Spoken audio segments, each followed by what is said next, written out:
Salut tout le monde, j'espère que vous allez bien.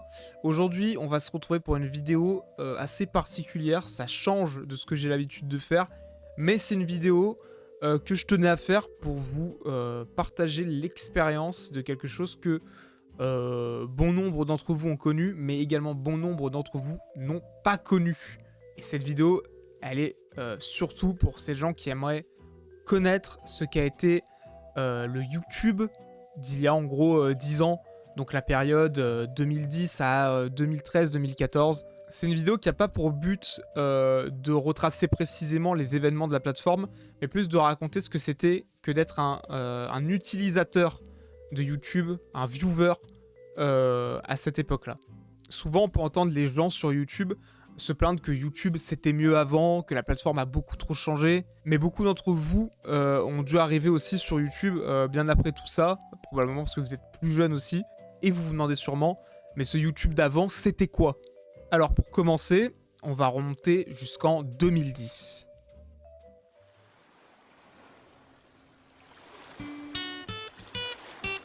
Bonjour, c'est Monsieur Dream, monsieurdream.com, le blog et tout, ouais. Salut à tous et à toutes, c'est Diablo X9. Bonjour à tous, c'est Monsieur V12. À cette époque-là, des gens comme Squeezie, McFly et Carlito, Gotaga, Antoine Daniel, ce sont des noms totalement inconnus au bataillon. Ils n'existent pas, ils ne produisent pas encore de contenu sur la plateforme. À cette époque, ça fait seulement quelques mois que le joueur du grenier a posté sa première vidéo et Cyprien débarque après avoir fait plusieurs vidéos sur Dailymotion. Les youtubeurs en pleine croissance, c'était Beast Mode 3, Monsieur le V12 ou encore Diablo X9. Dans l'ensemble, vous l'aurez compris, la mode est principalement au gaming. À l'époque, le saint graal pour tous ces petits youtubeurs gaming qui commençaient, c'était d'obtenir un HDP VR. On avait souvent des youtubeurs qui faisaient des vidéos en mode « ça y est, j'ai enfin l'HDP VR ». Et c'était en gros un boîtier de capture qui permettait d'enregistrer ses parties sur la console. Chose qui aujourd'hui peut se faire très simplement. Il y a des systèmes intégrés aux consoles pour ça. Mais à l'époque, fallait quand même étaler les billets pour pouvoir proposer un contenu de qualité. Et Dieu sait que la qualité à l'époque, c'était pas le 4K qu'on a aujourd'hui, par exemple. Dans l'ensemble, pour ce côté gaming, il y avait très peu de facecam. C'était beaucoup de commentary en mode on filme la partie, on commente ce qui se passe. Parfois, on raconte quelques anecdotes qui ont pu arriver. Mais voilà, on n'est pas encore sur du montage best-of à la One Kill Studio, du funtage, comme on dit. Avec des explosions, des gros titres qui apparaissent, etc. Mais c'est vrai qu'à l'époque, voilà, quand tu découvrais le visage d'un YouTuber, c'était un peu un événement, le face reveal, quoi. Faire des blogs, c'était une idée assez aberrante, quoi, pour le coup. Là où aujourd'hui, on critique beaucoup les influenceuses, influenceurs qui, par exemple, vont juste partager des photos de bouffe ou de trucs anodins qu'ils ont fait dans leur journée. À l'époque, tu te sentais un peu concerné par le truc. T'étais en mode « Waouh, mon youtubeur préféré que je suis en train de suivre m'a montré ce qu'il a mangé et je me sens proche, je me sens ami. » J'exagère un peu quand je parle d'amitié, forcément, mais vous voyez le délire. Il y a ce sentiment un peu de « Ok, on échange là ». À cette époque-là, les prochaines consoles qui s'apprêtent à sortir, ce sont la PS3 et la Xbox 360. Donc c'est un peu le débat qu'il y a sur toutes les lèvres et des vidéos de youtubeurs pour dire moi j'ai plutôt être team Xbox, moi j'ai plutôt être team PS3. Personne à l'époque ne peut imaginer que le cross-platform est une possibilité. C'est vraiment un rêve inimaginable. Et bien sûr, les grosses sorties en termes de jeux vidéo, ce sont Call of Duty Black Ops, premier du nom, et Battlefield 3. Donc il y avait un peu cette concurrence, Black Ops est meilleur, Battlefield est meilleur, Xbox, PS3. C'est un truc qu'il y a quand même beaucoup moins aujourd'hui. Pour ceux qui sont à peu près dans ma tranche d'âge, il y avait un sentiment un peu réconfortant quand tu rentrais chez toi après les cours. Tu prenais ton ordi, à quelle vidéo est sortie, un nouveau clip sur... Enfin non, du coup il n'y avait pas les clips à l'époque, c'était vraiment des gameplays de 10-12 minutes. Un carnage de sniper sur Modern Warfare 2, une tomahawk across the map, alors là... dinguerie ultime. Et à l'époque, là où aujourd'hui, avoir 100 000 abonnés, c'est relativement dans la norme pour un gros youtubeur, chaque centaine d'abonnés passés, c'était un gros cap qui se fêtait avec une vidéo spéciale ou un petit événement en ligne, quoi. Ça pouvait être un face reveal, une FAQ, une vidéo un peu best-of des vidéos précédentes, ou aussi des frag movies. Pour ceux qui connaissent pas les frag movies, c'était... une sorte de compilation des meilleurs moves sur un jeu avec une musique très entraînante, très active, ça bouge dans tous les sens, on est là pour montrer du kill stylé à la suite, c'est rythmé. Aujourd'hui, ça nous paraîtrait totalement dérisoire de qualifier ces personnes-là avec allez, 5000 abonnés de stars. 5000 abonnés, ce n'est rien sur YouTube aujourd'hui. Il y avait aussi les mèmes. Là, aujourd'hui, on retrouve principalement les mèmes sur les réseaux sociaux comme Instagram ou Twitter. À l'époque, c'était des vidéos YouTube. Il y avait le Trololo Song, le Nouma Noumaye, le Star Wars Kid. Peut-être que la plupart d'entre vous n'ont même jamais vu cette image-là. Pourtant, c'était un symbole de l'humour d'Internet à cette époque. Quelque chose qui était beaucoup plus agréable, je trouve, à l'époque, et là, pour le coup, je le dis, c'était mieux avant, c'était l'interface des chaînes YouTube où chaque créateur pouvait customiser de A à Z sa chaîne. L'emplacement des catégories, le fond. Il y avait un fond. Aujourd'hui, vous avez l'habitude de voir les bannières en haut des chaînes YouTube. Mais à l'époque, c'était pas juste la bannière, c'était l'intégralité de la page. Donc il y avait des trucs hyper customisés, genre ça se calait parfaitement sur les bordures de la page. Il y avait des couleurs. C'était vraiment un truc très personnel, une page YouTube. Alors qu'aujourd'hui, c'est quand même beaucoup plus distillé.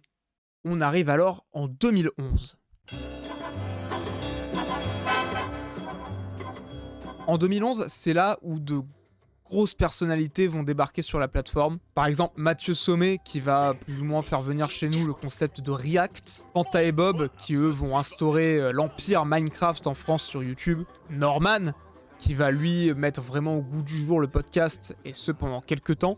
Et à l'époque débarque aussi Squeezie, qui à l'époque n'avait rien à voir avec le YouTuber numéro 1 qu'on connaît aujourd'hui.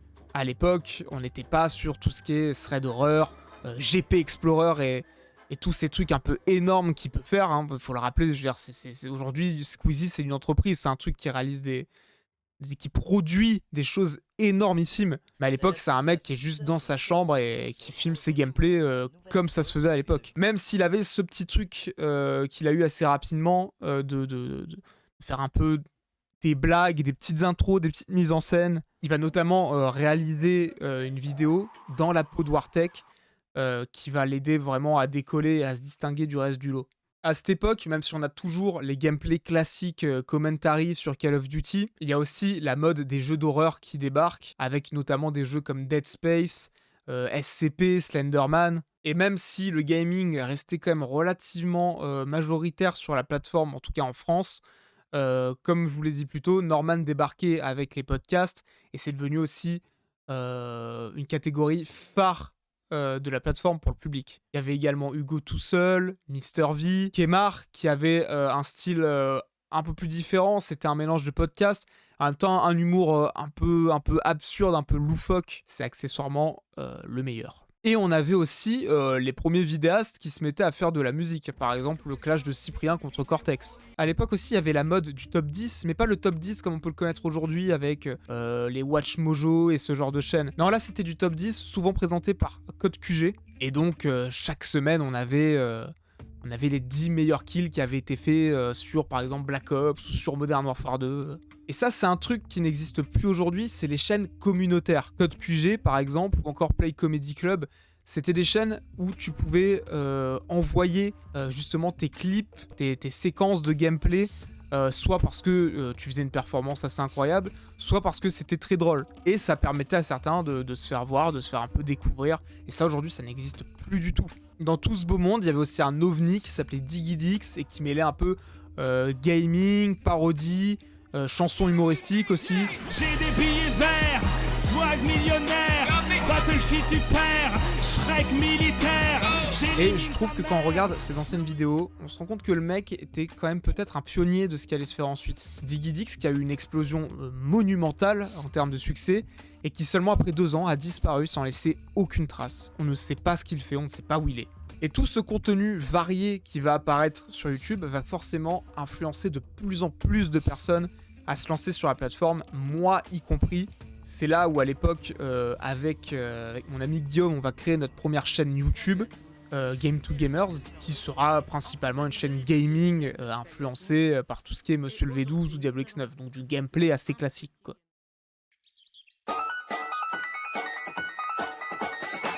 En 2012, le youtubeur numéro 1, c'est Rémi Gaillard, qui est le premier à décrocher le 1 million d'abonnés sur YouTube, suivi de près par Diablo X9, qui n'est pas français mais francophone, vu qu'il est suisse.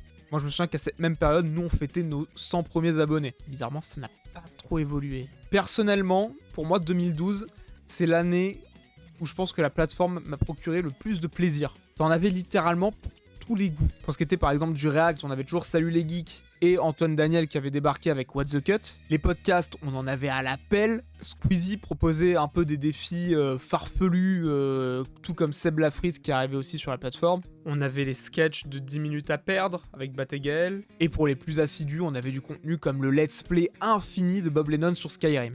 Moi, ce que j'aimais beaucoup à l'époque, c'était par exemple regarder des gameplays de 4-5 heures de zombies sur la chaîne de Diablo X9 où c'était juste du gameplay sur une map et puis bon bah voilà, ils faisaient leur game quoi, tout simplement. C'était aussi la grande mode des intros assez explosives au début des vidéos, les trucs faits sur cinéma 4D, les animations hyper clean quoi, des vrais génériques. Ça aujourd'hui c'est un truc qui a beaucoup moins, il y a toujours quelques chaînes qui en ont, mais c'est quand même un truc qui a tendance à disparaître pour vraiment aller droit au but sur la vidéo. C'est aussi l'année où YouTube a commencé à être pris au sérieux. On constatait que les vidéastes étaient un peu plus mis en avant aux yeux du grand public. Le gros événement, par exemple, cette année-là, c'était le Zapping Amazing. C'était un spectacle organisé au Grand Rex par Norman et où il invitait un peu toutes les stars des podcasts de l'époque. Et si je dis pas de bêtises, à cette époque-là, on n'avait jamais eu d'aussi gros événements organisés par un YouTuber. Il y avait aussi ce truc à l'époque de la présence sur YouTube où je me souviens que si un YouTuber ne sortait pas de vidéo pendant 2-3 semaines, les gens considéraient que c'était fini, sa chaîne YouTube était terminée, le mec avait disparu, était peut-être mort, alors qu'aujourd'hui c'est assez courant d'attendre 2-3 semaines, voire parfois un mois, pour avoir une vidéo de qualité quoi. Et vient alors 2013. Try 13? Let's do this. Pour moi, 2013, c'est un peu la dernière année où j'étais à fond dans YouTube. Alors bien sûr, je dis ça, mais j'ai toujours continué de consommer la plateforme. Mais c'était plus vraiment le même sentiment que j'avais quand j'allais me balader sur YouTube, quoi. D'un côté, évidemment, on vieillit, on grandit, on n'est plus intéressé forcément par les mêmes choses. Mais il y a aussi ce fait que la plateforme, elle allait très très vite. Elle était en perpétuel mouvement, ça n'arrêtait plus de grandir. Et on sentait que c'était un peu la fin de la période du gaming, des let's play, des longs gameplays qu'on pouvait regarder pendant des heures. Et c'est peut-être une période où j'ai senti que ce qui se faisait sur YouTube, ce qui était à la mode, ne me visait plus. Je n'étais plus le public concerné par ce qui se faisait. La plupart des YouTubeurs que je suivais ont commencé à faire du contenu qui marchait, mais qui n'était pas le contenu pour lequel moi je m'étais abonné à l'origine. C'est l'année où c'est devenu plus ou moins évident qu'on ne pouvait pas continuer à marcher sans se diversifier. Et mon impression, c'est que d'un côté, de plus en plus de monde faisait du contenu à la mode, mais que de ce fait, tout se diluait, tout était fondu dans la masse. Et je pense, à mon avis, d'après la manière dont je l'ai ressenti, que 2013, c'est vraiment la période où YouTube s'est dirigé vers ce qu'est la plateforme aujourd'hui. Et quand je parle de la plateforme d'aujourd'hui, je dirais pas que les YouTubeurs d'aujourd'hui sont moins bons ou que le contenu est mauvais. Je dirais simplement que ce sont des YouTubeurs qui ont connu le YouTube d'après. Et pour ceux qui ont connu l'époque dont je parle, c'est normal d'être nostalgique aussi. Il y avait beaucoup moins cet aspect d'usine à gaz, on avait vraiment l'impression d'être dans une communauté où on apportait chacun une pierre à l'édifice, il y avait une atmosphère chaleureuse, conviviale, alors que maintenant, qu'on le veuille ou non, ça s'apparente de plus en plus à la télé, et le public, c'est de plus en plus en train de devenir juste un nombre. Je dirais aussi à l'époque, et je sais pas si aujourd'hui c'est le cas, mais moi c'était le cas en tout cas en étant plus jeune, qu'il y avait une sensation de réconfort un peu à aller voir la nouvelle vidéo de son youtubeur préféré en rentrant des cours avant d'aller se coucher, parfois le matin peut-être. Et aussi tous ces youtubeurs jouaient beaucoup aux gros jeux à la mode qu'on possédait aussi. Il y avait quand même moins de diversité de jeux qui marchaient en tout cas sur la plateforme. Donc on se sentait proche, on jouait au même jeu, on partageait, on savait de quoi il parlait. Il y a quelque chose aussi à l'époque qui est que c'était beaucoup plus dur de se procurer du matériel pour produire du contenu de qualité. Forcément, Diablo X9 qui avait un HD PVR, Cyprien qui avait déjà un décor assez propre à lui, bah, ce genre de gars, il se distinguait directement dans la masse. Aujourd'hui, tout ça c'est beaucoup plus accessible et du coup il y a de plus en plus de gens qui se lancent et qui sont noyés dans la masse. Je vous ai pas vraiment parlé aussi de tout ce qui est vidéo, musical, viral, un peu des clips même qui sont un peu l'ancêtre pour moi de ce qu'on trouve sur TikTok. Il y avait le Gangnam Style, le Harlem Shake, What Does the Fox Says. Tout ça, c'était le genre de clip où on regardait pas forcément pour la musique, mais plus parce que c'était marrant, c'était à la mode, c'était un peu what the fuck. Bref, ce que je veux vous dire en gros, c'est que de manière objective, il faut se rendre compte que YouTube n'est pas plus mauvais aujourd'hui. Sinon, le public ne serait pas aussi exponentiel. Mais il faut aussi comprendre que la plateforme n'évolue pas dans le but de satisfaire ses consommateurs, mais dans le but de faire ce qui marche, d'attirer encore plus de monde. Si ça implique de laisser 100 000 anciens pour attirer 1 million de nouveaux, la plateforme, elle s'en fout, elle le fera. Et aujourd'hui, là où le monde tourne beaucoup autour des réseaux sociaux, pour moi, YouTube, au-delà d'être un moteur de recherche, ça rentre de plus en plus dans la catégorie réseau social. Et qu'on le veuille ou non, les réseaux sociaux attirent des gens. Vous aurez remarqué aussi que j'ai beaucoup principalement parlé du YouTube français, c'est celui qui me concernait. Mais il faut bien sûr saluer des boss du game comme PewDiePie, qui avant d'être le YouTuber qu'il est aujourd'hui, était pareil, un simple YouTuber gaming qui lui était bien plus axé gameplay horreur. Mais comme j'expliquais, c'était du gameplay à l'ancienne, quoi. Une chaîne américaine originale aussi à l'époque, c'était Smosh, où c'était vraiment, on sentait deux amis de lycée qui réalisaient des courts-métrages assez originaux, assez déjantés. Et c'est vrai qu'en y réfléchissant, Smosh incarne assez bien l'évolution de la plateforme, là où on était sur quelque chose de convivial, de deux amis juste qui se filment et qui s'amusent. Au fur et à mesure des années, c'est devenu une très grosse boîte qui avait juste dans le but de produire. Après, on recrute des acteurs, on fait tout vraiment scénarisé, millimétré. Là où même si à l'époque, c'était des courts-métrages, donc forcément scénarisés, tu sentais qu'il y avait plus ce côté... on laisse libre cours à ce que notre esprit nous dit de faire. Maintenant, c'est produire et encore produire à tout prix. Je pense que dans l'ensemble, j'ai réussi à vous faire part de manière assez complète de mon ressenti sur ce qu'était YouTube d'avant. Je remercie toutes les personnes qui ont accepté de me donner un témoignage de leur ressenti de cette époque aussi. Mais voilà, pour conclure, je pense qu'aujourd'hui on n'est pas totalement largué avec cette plateforme. Il y a tellement de vidéastes qu'on est obligé de trouver forcément du contenu qui va finir par nous plaire à un moment ou l'autre. Surtout qu'avec l'algorithme hyper poussé de YouTube, la plateforme sait quoi nous proposer. Comme je vous disais, même si moi, il y a 10 ans, j'ai commencé à décrocher progressivement de la plateforme, aujourd'hui, je suis à nouveau un gros consommateur. Et même s'il n'y a plus cette fascination en mode fan devant son youtubeur préféré comme je pouvais avoir à 12 ans, il y a toujours beaucoup de monde dont j'admire le travail, que ce soit du travail compliqué ou simple.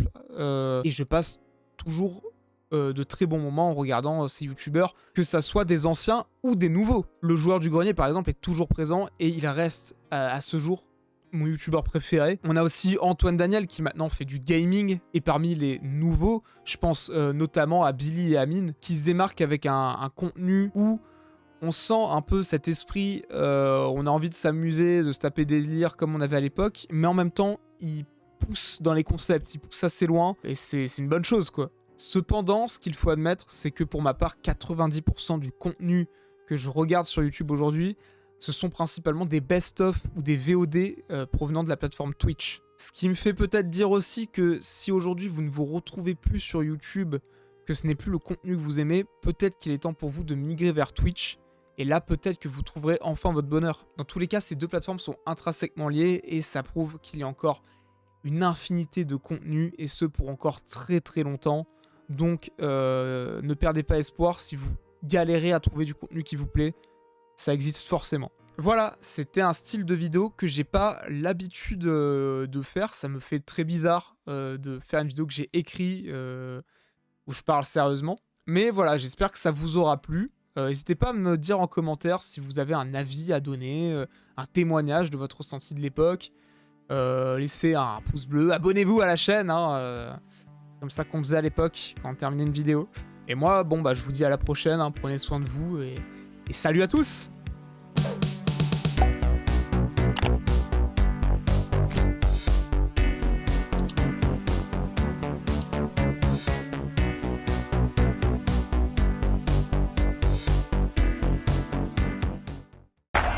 Ça, c'est ce que j'appelle un putain de show.